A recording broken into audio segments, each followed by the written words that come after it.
Welcome everyone to Piano Technicians Master Classes.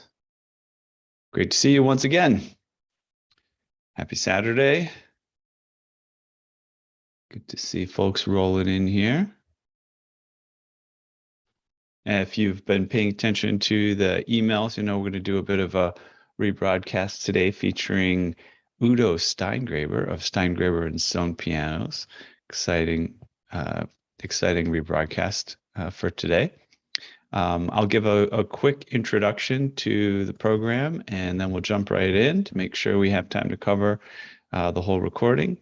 I'll say, as I'm just letting a few people in that are straggling, welcome to Piano Tech Radio Hour. Each week, we return to bring you the most interesting, fascinating, knowledgeable folks in the piano world. And we'll bring you folks like, store owners, manufacturers, actual piano technicians, makers of other instruments, recording engineers, you name it, if it applies to our knowledge and interest in the piano industry here as piano technicians. And our goal here is to meet with each other and learn from each other and to grow together. And this whole endeavor is brought to you by pianotechniciansmasterclass.com. That's online learning resource that brings you cutting edge instruction from piano industry masters without leaving your home. You can find out more about that at pianotechniciansmasterclass.com. And I'll put more details in the text chat. But without further ado, I think we're going to do a little screen share and get the program rolling. Feel free to communicate in the comments if you had anything you wanted to chat about today. But otherwise, I'll hop into the program and we'll enjoy. Let's pull that up. And you'll just make sure that all the sound and video are going okay. Make sure if anything's going wrong, just let me know in the chat. But I think I tested everything pretty well, and we should be rolling out okay. So here we go. And on today's show, we have Udo Steingraber, very exciting, from Germany. I think it's around 8 p.m. there.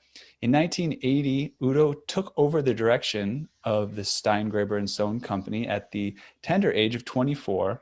Along with inventors, he also created a whole new range of products within the brand. He's been the guiding force behind the European Piano Technician degree. Udo has been awarded 2 cultural prizes, one from the city of Beirut, the other from the region of Upper Franconia. And there's much, much more to learn about Udo. And so without further ado, I will hand it over to Udo to just say hello, and then maybe hand it over to David, because I know, David, you know Udo better than me, and you can prod him with something to get started. But Udo, go ahead and say hi. Hi, and thank you very much for this very nice introduction. I'm really honored that you spent your time with me tonight in this very particular year. We originally wanted to celebrate our 200th anniversary. And so Steingraber the first Steingraber factory was founded in Thuringen, Germany in 1820. So everything was canceled, and I'm really thankful to you that we can talk a little bit about what we are doing, how young we are with our 200 years of age. And it's not so important that I'm 40 years in now. That makes me always afraid a little bit, and I cannot really believe it. So David, it's great to have you here. I do not see you yet. Where are you on the screen? David, me? He's here. David Anderson. Oh, what David, here you are. Hi, how are you? Man, it's great to see you, brother. Last time we saw each other was what, at the NAMM show, I think. Yeah, it's only half a year ago. It seems to be such a long time, but everything changed within that time. A lot of changes. So I just want to tell everybody that I've had a 15-year history with Udo Steingraber, and he's turned out to be, one of those people that you can say, he's a stand-up guy. He's a good guy. And he's a good guy, which is great, thank God. But he's also an amazing piano obsessive nerd geek. He's probably the most trained and knowledgeable piano maker that exists, I would say, with the possible exception of Michael Spreeman, who makes a one-off piano. I became a Steingraber dealer in 2005. So I got a lot of up close and personal views of Udo and how he dealt with so many different people in so many different situations. And in 2005, few people knew about Steingraber, but not a lot of people. And one guy said to me at one point when I was showing him the Steingraber, this was a fairly famous pianist, and he'd never heard of him, never heard of the piano.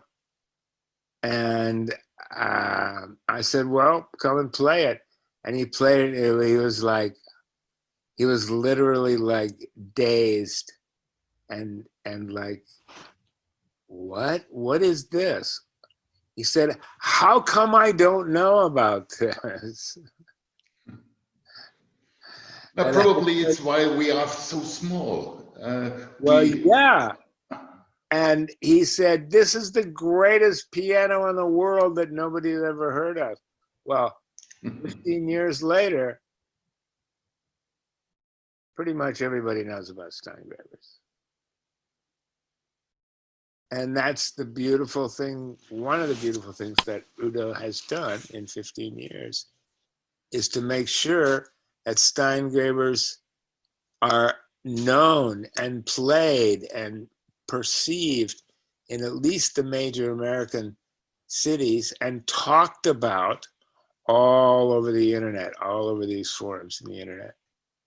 And the reason that that's all happening is because they're legitimately, one of the 2 or 3 finest pianos in the world. They're awesome instruments. If all you piano technicians have never put your hands on a Steingraber, you're in for a treat, man. I could sit here for the next 2 hours and talk about there's the things on the Steingraber that I really like. There's only like 2 things I don't know. But there's dozens of things that I really like about the Stein. And so all I can say is that Udo has a wealth of experiences. And one thing I'd like to do, whether this show or another show, is to really ask you, my brother, what the feeling of the artists are that you interface with, that you've interfaced with for decades. What are the feelings of those artists about first Steingraber and what the piano they're playing is like, but then just like, what is their favorite part of a piano? What makes them the happiest when it's to their liking when they come up with the piano? That's a fascinating. Mm. So I definitely want you to talk about a bit of the history of Steingraber. Okay. So when I thank you, David. Too much. 40 years ago, when I took over the job for my father,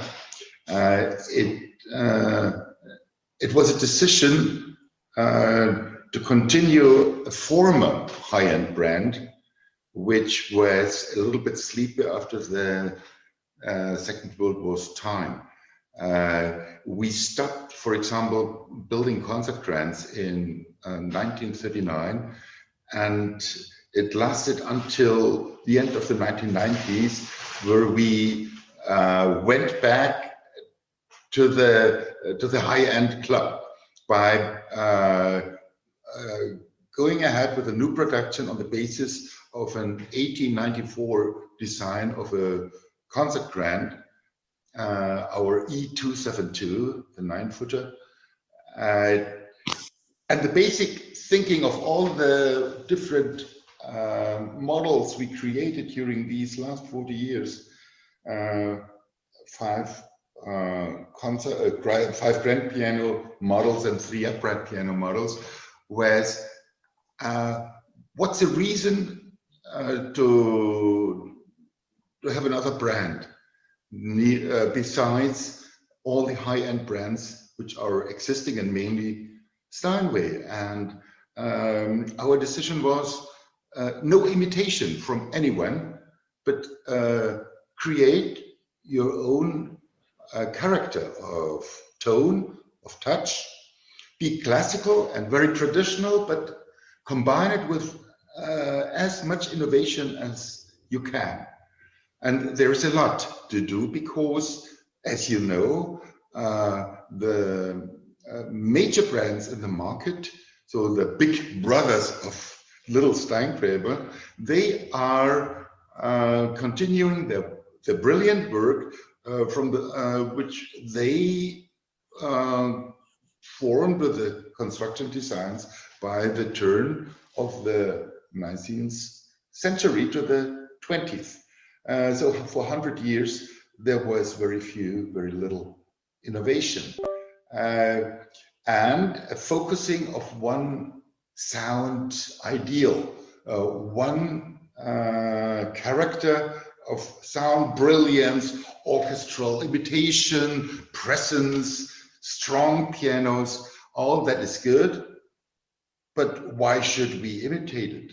So we were deciding already in the 1980s to go for a former ideal at first. The ideal of tone, which was in the world of Beethoven, of Schumann, Schubert, Chopin,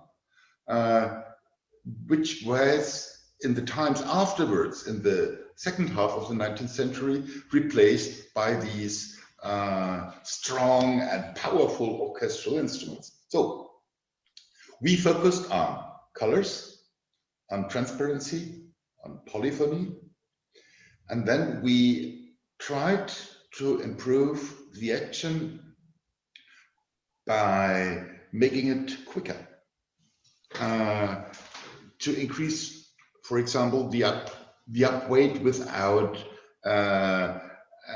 having a strong counterweight against the finger, but an elegant touch which is quicker than normal. All that was a work of a club of 5 people in our construction design staff. 3 of them didn't change in these 14 years, so it's a very traditional club. But step by step, we found things which were fascinating our big bosses. And our big bosses from you and from us are the piano players, and especially the professional pianists. And I am convinced that we should offer the world of music, the people who are spending their life with music, we should enrich their lives by having alternative sounds and alternative touches and a big variety of different brands. So I'm always happy when there are new products in the market Probably somebody of you knows a colleague in France, Stéphane Polello, who recently brought out his new 120 notes concert grand, straight strum. And all these is showing that our world of piano in the last at least 25, but I think a little bit more years became richer than it was in the all over the 20th century. The 20th century was compared with the 19th century, the century of not the century for pianos. I'm in the city of Bayreuth, and our biggest musician here was Mr. Wagner. Unfortunately, not Mr. Liszt. Our favorite is Mr. Liszt. But Richard Wagner's operas destroyed somehow towards end of the 19th century the world of the pianists. It was replaced. The composers didn't continue with piano music. They continued mostly with operas. So, and now in the last decades, more and more piano comes up in the minds of the general and big auditoriums, and pianists are again the top musicians in the world of music.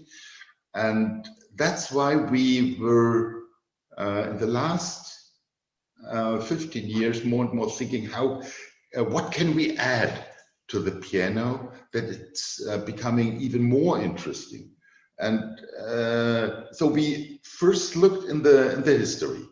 I'm actually gonna interrupt you real quick, Udo, yes, and sure. That's just to say that for anybody that's on Facebook, YouTube, just to give you a heads up, we'll be signing off our live stream now. Just make sure and subscribe to Piano Tech Radio Hour to view the recording, or check for a link in the chat to register for today's session free, and you can join us on Zoom.